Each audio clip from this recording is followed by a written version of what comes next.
Hello friends, April May ತಿಂಗಳ ಇವಾಗ peak ಮಾವಿನ ಹಣ್ಣು, ಗೇರಣ್ಣು ಮತ್ತು ನಮ್ಮ ಫೇವ್ರೆಟ್ ಮುರುಳು ಹಣ್ಣಿನ ಟೈಮಿಂಗು.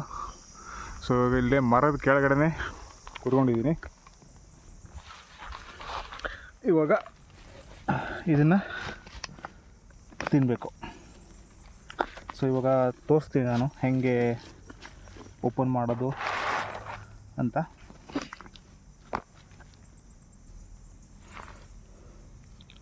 ಮರದಲ್ಲಿ ಫುಲ್ ಹಣ್ಣಾಗಿದೆ, ಇವಾಗ ಪೀಕ್ ಸೀಸನ್ ಹಣ್ಣಾಗೋಕ್ಕೆ. ಸೊ ಈಗ ಒಂದು 10-15 ಹಣ್ಣನ್ನು ನಾನು ಇಲ್ಲಿ ಕೊಯ್ಕೊಂಡಿದ್ದೀನಿ. ಸೊ ಒಂದು ಬೆಸ್ಟ್ ಹಣ್ಣನ್ನು ಚೂಸ್ ಮಾಡಿ ಇದರ ಹಿಂಗೆ ಕಟ್ ಮಾಡಿ ಸುತ್ತಲೂ ಇದನ್ನು ಓಪನ್ ಮಾಡಬೇಕು.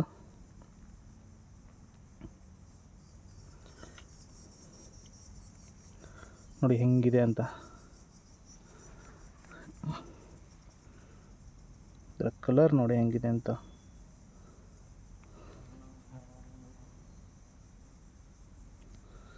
ಸಖತ್ತಾಗಿದೆ. ಇನ್ನೊಂದು ಹಾಗೆ ಓಪನ್ ಮಾಡ್ತೀನಿ.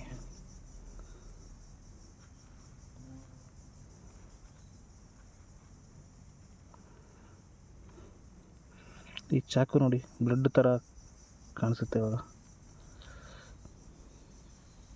ಇದು ನೋಡಿ,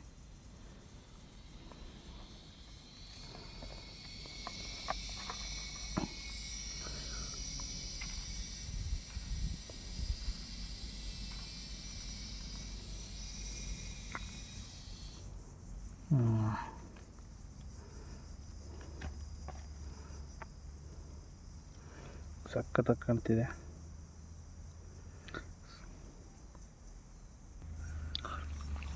ಸೊ ಈ ಥರ ಒಂದು 5-6 ಬೀಜ ಇರುತ್ತೆ.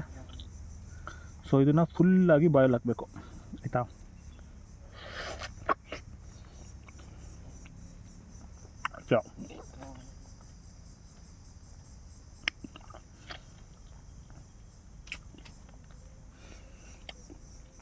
ಫುಲ್ ಜ್ಯೂಸ್ ಇರುತ್ತೆ, ಬಾಯಲ್ಲಿ ಫುಲ್ ನೀರು ತುಂಬೋಗುತ್ತೆ. ಸಖತ್ ಟೇಸ್ಟು. ಪೀಸ್ಟು ಹುಳಿ ಮತ್ತು ಸ್ವೀಟ್ ಜಾಸ್ತಿ ಇರುತ್ತೆ, ಹುಳಿನೂ ಇರುತ್ತೆ. ಒಳ್ಳೆ ರಿಫ್ರೆಶಿಂಗ್ ಟೇಸ್ಟ್ ಇರುತ್ತೆ. ಔಷಧಿ ಕೂಡ.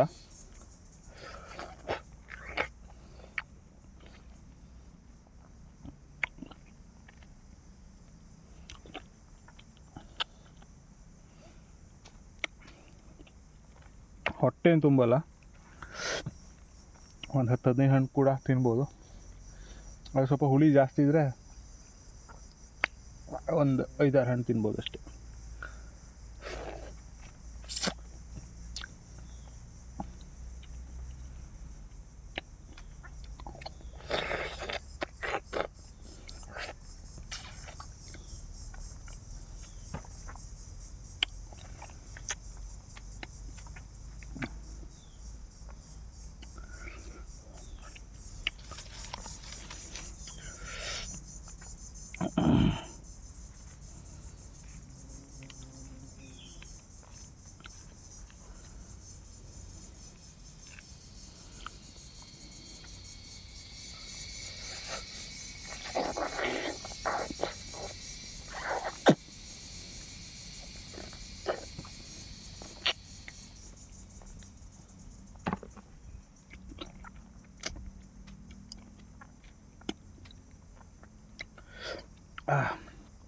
ಸಖತ್ ಟೇಸ್ಟ್ ಇತ್ತು.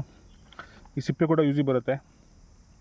ಒಣಸಿ ಇಟ್ಕೊಂಡ್ರೆ ನಾವು ಬೇಕಾದಾಗ ನೀರಲ್ಲಿ ಹಾಕಿ ಒಂದು 4-5 ತಾಸು ಇಟ್ಟರೆ ಕೋಕಮ್ ರೆಡಿ ಆಗುತ್ತೆ.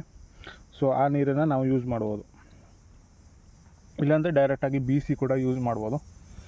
ಇಲ್ಲಾಂದರೆ ಇವಾಗಲೇ ಇದಕ್ಕೆ ಸಕ್ಕರೆ ಹಾಕಿಬಿಟ್ಟು ಇಟ್ಟರೆ ಅದು ನೀರು ಬಿಡುತ್ತೆ. ಆ ನೀರನ್ನು ಕೂಡ ನಾವು ಬಿಸಿಲಲ್ಲಿಟ್ಟು ಸ್ವಲ್ಪ ಒಣಗಿಸಿ ಫುಲ್ ಡ್ರೈ ಮಾಡಿ ಇಟ್ಕೊಂಡ್ರೆ ಅದನ್ನು ಕೋಕಮ್ ಥರ ಯೂಸ್ ಮಾಡ್ಬೋದು. ಬೇಕಾದಾಗ ಒಂದು 10 ಸ್ಪೂನು ಅಥವಾ 2 ಸ್ಪೂನು ಹಾಕಿಬಿಟ್ಟು ಜ್ಯೂಸ್ ಥರ ಮಾಡ್ಕೊಂಡು ಕುಡಿಬೋದು. ಸೊ ಈ ಥರ ಗಿಡವನ್ನು ಮನೇಲಿ ಇಟ್ಕೊಳ್ಳೋದ್ರಿಂದ ಔಷಧಿ ಕೂಡ ಹೌದು. ಇದು ಮನೆಯವರಿಗೆ ಯೂಸ್ ಆಗುತ್ತೆ, ನಮಗೂ ಯೂಸ್ ಆಗುತ್ತೆ, ಎಲ್ಲರಿಗೂ ಯೂಸ್ ಆಗುತ್ತೆ. ಸೊ ಮತ್ತು ಮಂಗಗಳು ಪ್ರಾಣಿಗಳು ಕೂಡ ಸಖತ್ ಇಷ್ಟಪಡ್ತವೆ ಇಂಥ ಹಣ್ಣನ್ನು ಸೀಸನಲ್ಲಿ. ಅಥವಾ ಇಂಥ ಬಿರು ಬೇಸಿಗೆಯಲ್ಲಿ ಬೆಟ್ಟದಲ್ಲಿ ಯಾವುದೇ ಹಣ್ಣಿಲ್ಲದೆ ಟೈಮಲ್ಲಿ ಈ ಥರ ಲೋಕಲ್ ವೆರೈಟೀಸು ಪ್ರಾಣಿಗಳಿಗೆ ಹಣ್ಣು ಕೊಡ್ತವೆ. ಸೊ ಈ ಥರ ವೆರೈಟಿನ ಬೆಳೆಸಿ ನೇಚರ್ಗೆ ಒಂದು ಕೊಡುಗೆ ಕೊಡಿ ಮತ್ತು ನಿಮ್ಮ ಹೆಲ್ತ್ ಕೂಡ ಇಂಪ್ರೂವ್ ಮಾಡ್ಕೊಳ್ಳಿ. Thank you for watching.